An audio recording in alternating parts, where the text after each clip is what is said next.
పుట్టిల్లు పొమ్మంది బీఆర్ఎస్ నుంచి కవితపై సస్పెన్షన్ వేటు ఆమె పార్టీ వ్యతిరేక చర్యలకు పాల్పడుతున్నారు. కవిత తీరుతెన్నులు పార్టీకి నష్టం కలిగిస్తున్నాయి. సస్పెన్షన్ ప్రకటనలో వివరించిన బీఆర్ఎస్ కవితను ఉపేక్షిస్తే మరికొందరు గలం విప్పే ప్రమాదం. కేసీఆర్కు చెప్పి ఒప్పించిన కొందరు ముఖ్య నేతలు బహిష్కరణ అనుకుని చివరికి సస్పెన్షన్కే పరిమితం. బహిష్కరిస్తే 6 ఏళ్ళు తిరిగి రాకుండా పార్టీ నిబంధనలు ఉన్నాయట. అయితే విషయం ఏంటంటే అసలు యాక్చువల్గా ఇప్పుడు సస్పెన్షన్ అనేటువంటిది నిజంగా ఒకవేళ మళ్ళా మరి పార్టీలకు తీసుకోవాలంటే తీసుకోవచ్చు.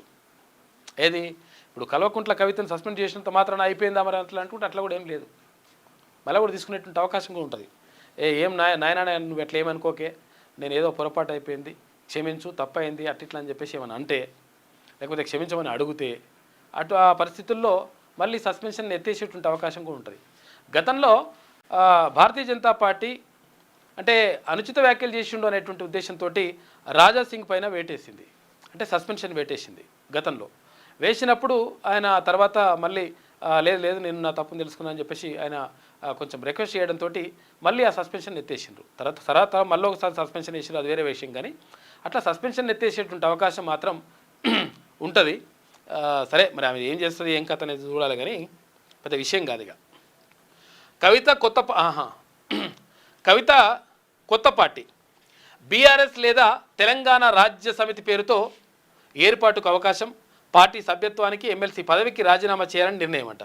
ఇక ఇవాళ భవిష్యత్తు కార్యాచరణ వెల్లడి. సస్పెన్షన్ దుర్మార్గం అని చెప్పేసి జాగృతి శ్రేణులు అంటున్నాయట.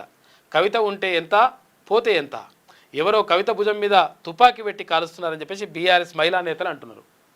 ఈమె డైరెక్ట్ చేస్తలేదు, ఎవరో వెనక ఉండి చేపిస్తున్నారని చెప్పేసి వాళ్ళు ఆరోపిస్తున్నారు. కాంగ్రెస్లోకి ఆహ్వానించాం అని చెప్పేసి మహేష్ కుమార్ గౌడ్ అంటున్నారు. అదే ఆమెను మేమెందుకు ఆహ్వానిస్తాం, అలా ఇంటి పంచాది, అది మాకేం సంబంధం అని చెప్పేసి ఇక్కడ పిసిసి అధ్యక్షుడు మహేష్ కుమార్ గౌడ్ అంటున్నాడు. కవిత ఎందుకు ఇలా చేసింది, ఆమెకు ఏం తక్కువ చేశాను, ఎంపీగా గెలిపించాం, ఓడితే ఎమ్మెల్సీ ఇచ్చాం, మద్యం కేసులో అరెస్ట్ అయితే ఎంతో ఖర్చు పెట్టి లాయర్లు పెట్టాను. ఇక బీఆర్ఎస్ నేతలతో కేసీఆర్ సస్పెండ్ చేస్తే పార్టీ పెడుతుందా అని ఆరా. కవితను బహిష్కరిస్తే మంచిదన్న జగదీష్ రెడ్డి అంట. ఇట్లా మొత్తం మీద క్వశ్చన్ మార్క్ తోటి ఒక వార్త రాసింది. ఎందుకు ఇట్లా చేసినాం అంటే